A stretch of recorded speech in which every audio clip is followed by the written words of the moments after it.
गौतम बुद्ध का जीवन कई गहन शिक्षाओं और अनुभवों से भरा है, लेकिन उनमें से एक सबसे महत्वपूर्ण शिक्षा यह है कि सबसे बड़ी विजय बाहरी नहीं बल्कि आंतरिक होती है। बुद्ध ने जीवन के विभिन्न चरणों में इस तथ्य को स्पष्ट किया कि वास्तविक शक्ति और सफलता आत्मनियंत्रण, आत्म जागरूकता और आंतरिक शांति से आती है। उनकी ये शिक्षा सदियों से अनगिनत लोगों के लिए प्रेरणा स्रोत बनी हुई है। ये कथा उनके जीवन के उन पलों की है जो हमें स्वयं पर विजय प्राप्त करने के महत्व को समझाते हैं। सर्वश्र बुद्ध का आरंभिक जीवन और मोह माया। गौतम बुद्ध का जन्म राजकुमार सिद्धार्थ के रूप में एक समृद्ध और शक्तिशाली शाही परिवार में हुआ था। उनका बचपन राजमहल की चारदीवारी के भीतर विलासिता और ऐश्वर्य में बीता। उनके पिता राजा शुद्धोधन ने उन्हें संसार की हर दुख तकलीफ से दूर रखने की पूरी कोशिश की ताकि सिद्धार्थ कभी जीवन के कठोर सत्य से परिचित न हो। राजमहल में उन्हें हर तरह का सुख सुविधा दिया गया, लेकिन उनके भीतर कहीं न कहीं एक बेचैनी बनी रहती। उन्हें यह एहसास होने लगा था कि ये बाहरी सुख और ऐश्वर्य स्थायी नहीं है और जीवन में कुछ अधिक महत्वपूर्ण है। संसार के दुखों से परिचय। एक दिन सिद्धार्थ अपने रथ में बैठकर नगर भ्रमण के लिए निकले।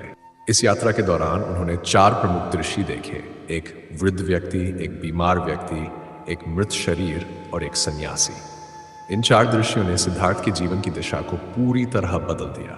उन्हें पहली बार यह एहसास हुआ कि जीवन में दुख अपरिहार्य है और हर व्यक्ति को वृद्धावस्था, बीमारी और मृत्यु का सामना करना पड़ता है।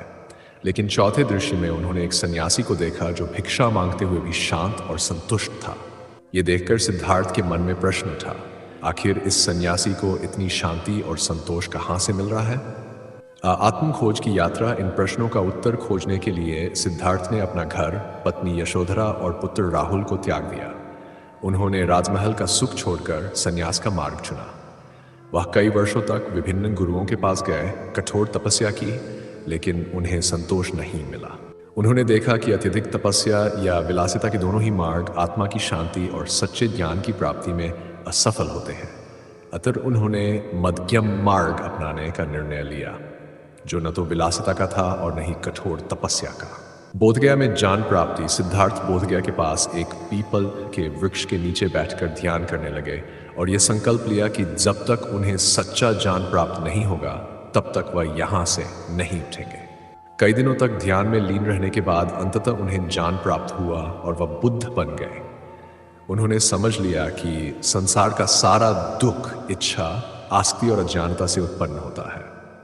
आंतरिक विजय की शिक्षा। बुद्ध ने अपनी शिक्षा के माध्यम से ये बताया कि सबसे बड़ी जीत बाहरी संसार में नहीं बल्कि अपने भीतर प्राप्त की जाती है। उन्होंने कहा, अपने ऊपर विजय प्राप्त करना बाहरी युद्ध जीतने से कहीं अधिक महत्वपूर्ण है। अगर तुम हजारों बाहरी युद्ध जीतते हो तो भी तुम सच्ची शांति प्राप्त नहीं कर सकते, लेकिन यदि तुम अपने भीतर की इच्छाओं और विकारों पर विजय प्राप्त कर लेते हो तो तुम सच्चे विजेता हो। बुद्ध के इस कथन का अर्थ यह है कि बाहरी युद्ध केवल भौतिक लाभ या साम्राज्य बढ़ाने का साधन हो सकते हैं, लेकिन आत्मा की शांति और संतोष केवल भीतर से ही आ सकते हैं। उन्होंने सिखाया कि मनुष्य को अपने क्रोध, लालच, ईर्ष्या और मोह पर विजय प्राप्त करनी चाहिए। यही सच्ची विजय है, क्योंकि बाहरी विजय क्षणिक होती है जबकि आत्मनियंत्रण से प्राप्त शांति स्थायी होती है। एक प्रेरणादायक कथा। एक बार बुद्ध के एक शिष्य ने उनसे पूछा, भगवान, क्या आप सबसे महान योद्धा हैं?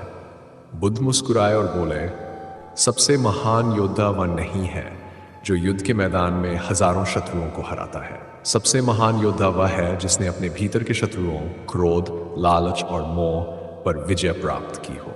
बुद्ध ने शिष्य को बताया कि बाहरी लड़ाई आसान होती है क्योंकि वह हमारी भौतिक शक्ति पर निर्भर करती है, लेकिन अपने भीतर की लड़ाई, जहां हमें अपनी इच्छाओं, विकारों और अज्ञानता का सामना करना पड़ता है, वह सबसे कठिन होती है।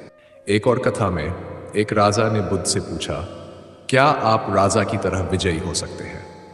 बुद्ध ने उत्तर दिया, मैंने अपने भीतर के विकारों पर विजय प्राप्त की है। यही सबसे बड़ी विजय है क्योंकि यह शाश्वत है। बाहरी युद्ध जीतने से कोई सच्चा विजेता नहीं बनता, लेकिन जिसने अपनी इच्छाओं, आत्मनियंत्रण की साधना। बुद्ध ने सिखाया कि आत्मनियंत्रण कोई एक दिन की प्रक्रिया नहीं है। इसके लिए निरंतर अभ्यास, ध्यान और संयम की आवश्यकता होती है। मनुष्य का मन बहुत ही चंचल होता है और इसे स्थिर करना सबसे कठिन कार्य है। इच्छाओं और विकारों से मुक्त होने के लिए व्यक्ति को अपने मन पर नियंत्रण पाना जरूरी है। ध्यान और आत्मचिंतन के माध्यम से बुद्ध ने अपने शिष्यों को समझाया कि मन को नियंत्रित करने से ही व्यक्ति सच्ची शांति और विजय प्राप्त कर सकता है। जो अपने मन और भावनाओं पर काबू पा लेता है वही जीवन में वास्तविक संतोष और सुख पा सकता है। बुद्ध का जीवन और उनके उपदेश हमें यह सिखाते हैं कि संसार में सबसे बड़ी जीत बाहरी युद्धों में नहीं, बल्कि अपने भीतर की इच्छाओं और विकारों पर विजय प्राप्त करने में है। जो व्यक्ति अपनी आंतरिक कमजोरियों जैसे क्रोध, लोभ और मोह पर नियंत्रण पा लेता है वही सच्चा विजेता है। ये शिक्षा आज भी उतनी ही महत्वपूर्ण है जितनी बुद्ध के समय में थी। आत्मनियंत्रण और आत्म जागरूकता के माध्यम से ही हम सच्ची शांति और स्थायी संतोष प्राप्त कर सकते हैं।